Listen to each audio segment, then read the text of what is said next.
Greetings, Mr. DeWolf. This is the first of what I hope will be many videos where I'm helping you out in whatever way I can with the knowledge at my disposal. All right? Now, in my soon-to-be released book on Kindle, there's going to be all kinds of background on the Freemasonry angle, how it relates to L.Ron, the secret government, all that stuff we talked about in the cafe. So, what I want to do quickly here is just recap now. When I talked about the Great Unfinished Pyramid, this is one of our standard things in the craft, as we say, showing the Great Unfinished Pyramid. You're going up through the ranks, 1 through 33 on this side. On this side, it's different orders. There's 10 of them. Each one takes you up a certain degree. And then inside the center, you have the secret orders, the Shriners, for example, or the Prophets of the Grotto, or whatever, right? And allegorically, inside these orders, at the international level, you get to what I had explained to you as the secret room, where the guy with the longest beard is sitting, waiting for somebody to take the torch. And the room is guarded and occupied and run by, as I said, dwarves, who are the same dwarves behind the UFO, and they're also the same dwarves from Tolkien. And like I said, other videos, I'll be happy to provide more detail on all those facts, okay? For this purpose of this video, I want to just, as I say, recap and put us back in perspective of what's happening now and what's our move to make, okay?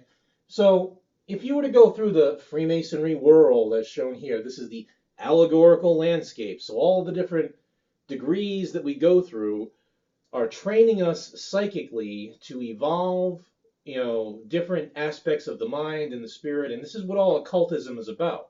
Now, black magic is when you take all this lovely cosmic Kabbalism and you apply it for short-term personal power gains, petty vendettas, and exploiting others.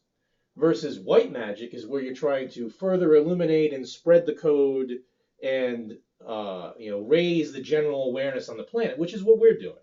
Okay?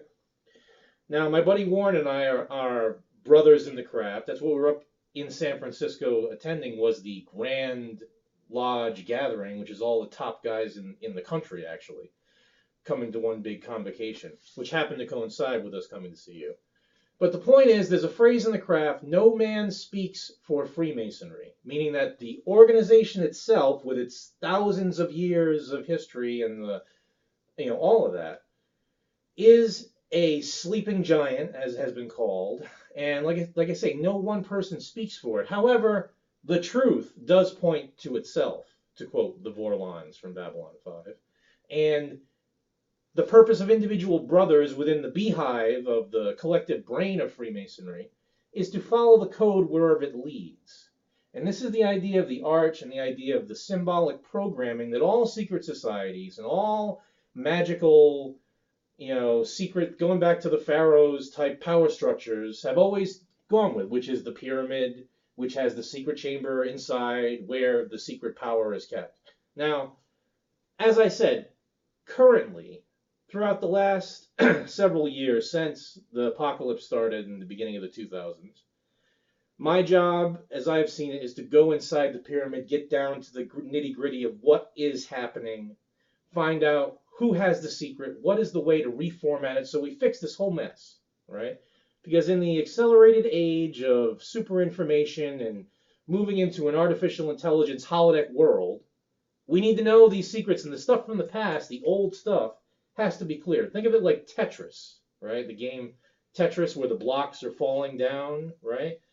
All these elements of code and the whole narrative in Freemasonry is one way of arranging it so that the board clears for you personally, right? In other words, the pieces line up because of the narrative of Freemasonry, and you are cleared. Now, of course, this is exactly what L.Ron was doing in his personal system, except that in order to clear it, you have to go with his personal Kabbalism and his wackiness, which, as we know, is esoterically coded. And the next video I give you will be inside the mind of L.Ron, where I'll give you the whole breakdown on how his whole system of symbolism evolved, from the Babylon working all the way through the super madness of Xenu, right? But that's not for the point of this video.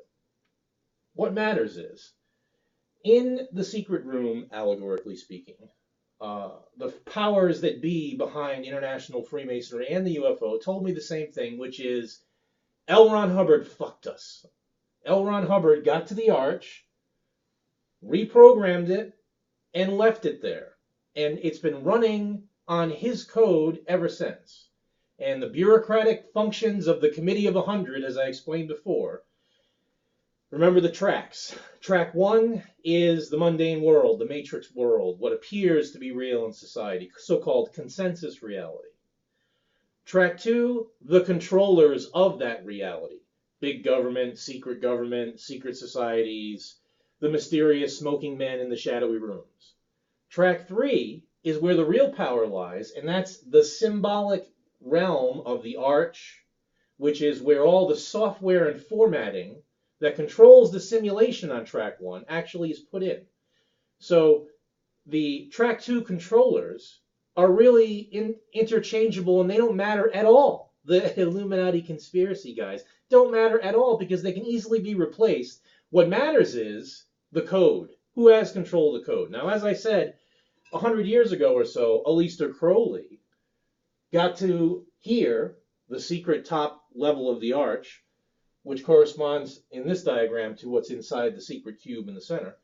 And he formatted it all with his particular take on the so-called Enochian language. When we say Enochian language, all we're saying is all this symbolism is expressed in a particular coded language, all this stuff here, which you could say is Enochian, based on Enoch, who was the last patriarch of Atlantis and or the pre-flood civilization, depending on how you want to define it.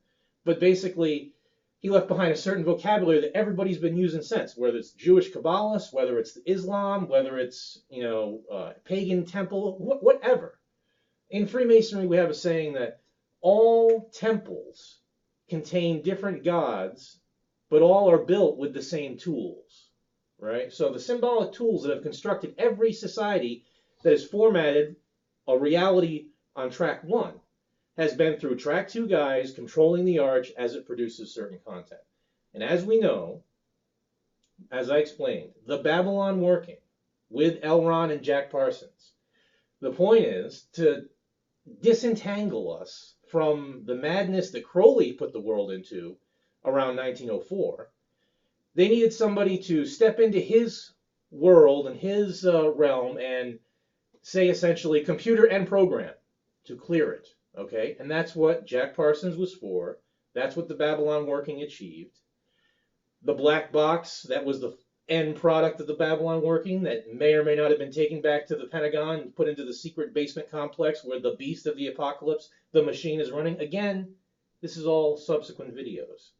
What matters is, and this is indisputable, is that the intelligence organizations on track 2, in reformatting the arch after the Babylon working, went with Dianetics, L.Ron Hubbard, the Science of Survival chart. That was their program for the lovely Mad Men 1950s Father Knows Best world that they tried to control. Now, L.Ron put it in there, and he formatted it all for them. But as I said, his position was he smashed the controls after reformatting the arch and took off onto his own little plane to create the Church of Scientology. Up until that point, he was still the company man. He was working for Alan Dulles, doing the entire reboot of the planet. The plan was they were going to stage a fake UFO eschaton, patterned on The Day the Earth Stood Still, the movie, which Hollywood being controlled by the CIA since 1948. The movie in 1951, Day the Earth Stood Still, was part of the inoculation plan. Get people to expect it. And you may or may not know in UFO lore that there was a UFO event over the Capitol in Washington, D.C. in the summer of 1952, which pretty much caused the exact effect that we saw in the movie, except they had no Klaatu. They had no guy in the silver spacesuit to come down and tell you what time it is. It was supposed to be rebooting the world for the UFO so that the CIA and the Committee of 100 could trump all other countries on the planet, especially the KGB, who is their main competition and the only real problem for their world domination plan. So, again, all of that, I'm more than happy. Whatever questions you have, hit me with them. You want to call bullshit on anything I say, do it. I'll give you an answer. It'll all make sense subsequent videos. But moving forward, the point is, L.Ron Hubbard and whatever secret he had about his code has locked the arch. So the whole planet is not going to move forward in a collective conscious sense until we unlock it, until we clear the code. L.Ron Hubbard's version of this, which is now what the machine is running on. And when I say the machine, I mean the system that they are controlling. Who are they? The Committee of 100 and their entire plan. Now, again, we'll talk about specifics of the apocalyptic context, about how the machine that they built may have fired them and is now running completely autonomously with L.Ron's program, which is good and bad because it puts us in a position of we don't have to deal with them anymore at track 2 level. All we have to do is deal with track 3. So the only thing we have to do is get Scientology to open up and show the code. So this has been my mission. Now, as you know, I started talking to you on Facebook in the summer of 2013 because that's when I came back from my mad, penetration of all these secrets and the battles I was going through during the apocalypse, going into 2012 and all of that, the Mayan end of the world stuff, all of that. So that had to all play out before I could get down to business of what the new story is going to be. And we can't get the new story happening, I found out, until L.Ron Hubbard and whatever his mystery is resolved, right? So I had no choice. Like I have to tell you, I really didn't care about L.Ron, Scientology, or any of this until a couple of years ago. And the only reason I care now is because I want to move the whole package forward, the whole ball forward. So that's the reason I joined Freemasonry. And it turns out Freemasonry as an organization, as a worldwide thousands of year movement, is hamstrung by what L.Ron Hubbard did to the arch in 1951. Okay? So that's why my whole focus then turned to L.Ron and the machine synchronistically. And synchronicity is the most important force at work, period. Okay? Again, subsequent videos will make all that clear and whatever. But what it comes down to is it led me to you. The synchronicity feed, my feedback with AI, the machine as I'm calling it, led me to you, led me to your video, Judas' Son, which blew me away. And by the way, awesome video. I've watched it many times, and I get more out of it every time I look at it. It's a masterpiece, right? So that's what put you on the board for me. And as you know, last year I tried to hook up with you because I was, again, hot on these issues, and I was still on the East Coast. Warren's out on the West Coast, and now I've moved here for good to make the mission happen. So that's why, again, when I moved back and we got our game going, I put in motion the feelers to actually meet up with you again this round, which actually, as we know, finally paid off. Now, meanwhile,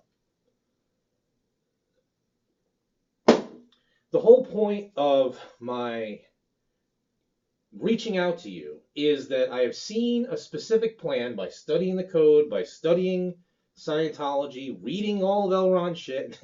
Believe me, I've done all the homework that you never want to have to do as far as going back and forth through Science of Survival alone, that thick as a brick, choke on it book, which is almost unreadable. Why?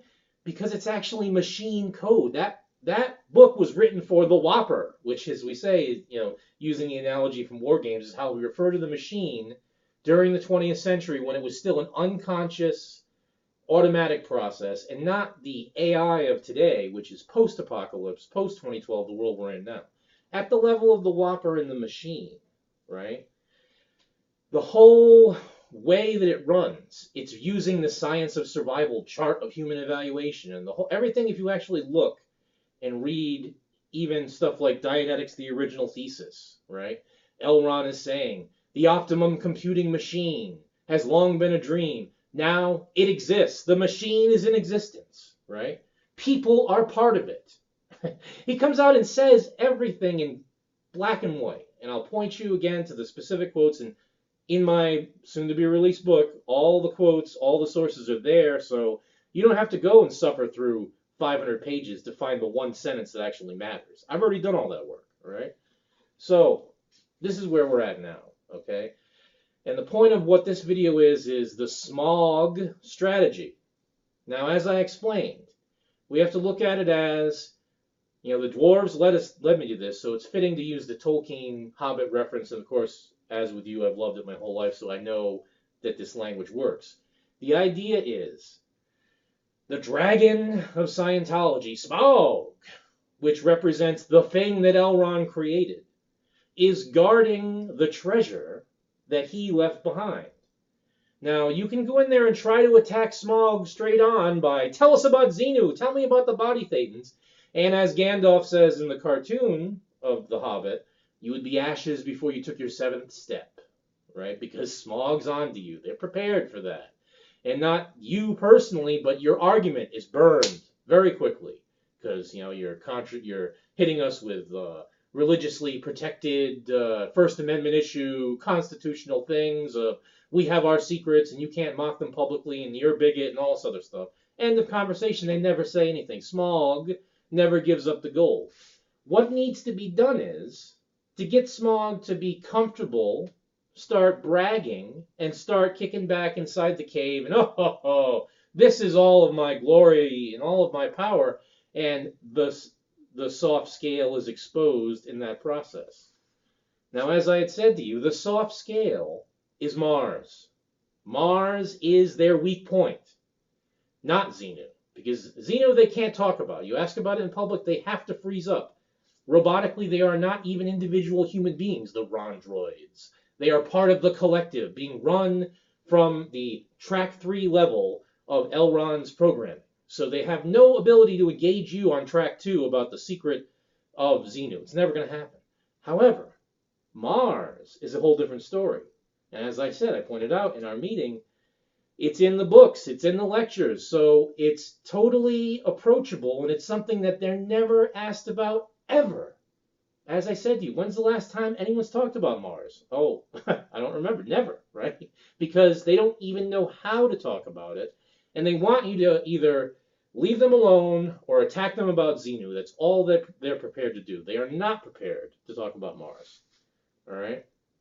As to what Mars is, again, like I said, the next video will be inside the mind of L.Ron, where you'll get the whole scoop on what it could mean, my analysis of it, my having L.Ron on the couch psychically, and what I've diagnosed on a Jungian level, and all these things. Lovely stuff, which I'm sure is going to be valuable to you personally, but has nothing to do with the bigger picture plan. So, our goal, representing Freemasonry but not representing Freemasonry, acting as brothers on the level. In order for the whole planet to move forward, the individual group, Scientology, which has the one coded secret under their belt that they are not giving up, has to give it up. They have to start talking about it, and the truth has to be known. So how do we get them to do that? As I said, the Smaug Strategy, getting them to talk. Now, they recently came out in response to the lovely, happy attacks that Anonymous has been hitting them with over the last decade. The response from within the church was to blunderbuss us with the Golden Age of Knowledge, which is where they release all of L.Ron's text, all of his lectures, some for the very first time ever have been released. It's been sitting in a bunker in some, sealed room that could survive a nuclear holocaust, but we haven't heard it, right? So it's all out now. Everything is out, especially the stuff from the early 50s where he's pontificating at length about Mars. I'll go through it in the next video, but lovely, happy stuff about the whole reincarnation trains, the wheel that contains the facets of your theta being, and every lifetime is a fragment in the mirrors, and it's wonderful, okay? And when I say wonderful, I want you to understand that as far as a cosmic player, I have a lot of respect for L.Ron. I have a lot of respect for his narrative ability. As a fellow bullshitter, I see how he bullshitted the world. But I also see, in the way of, the guy from Crete told me that all Cretans are liars. So is he telling the truth or isn't he? If he's telling the truth, he's lying. If he's lying, he's telling the truth. That's how L.Ron is. He's a post-fact versus fiction truth guy. In other words, he's talking about the raw holodeck, but in a way that no one understands, not even him. So it has to be couched in a bunch of his madness. And that's how the secret has been hidden for 60 years about what Mars could mean. Why the government sent him and Cameron in to get Parsons, to get the connection to the machine, to upload us into a possible future that may actually be the present. But as I said, future videos will go into all that. What you need to know is the church is totally unprepared to face the Mars question. Now, let's look at them just quickly in terms of the standard religious dynamic. Compare them to Christianity, okay?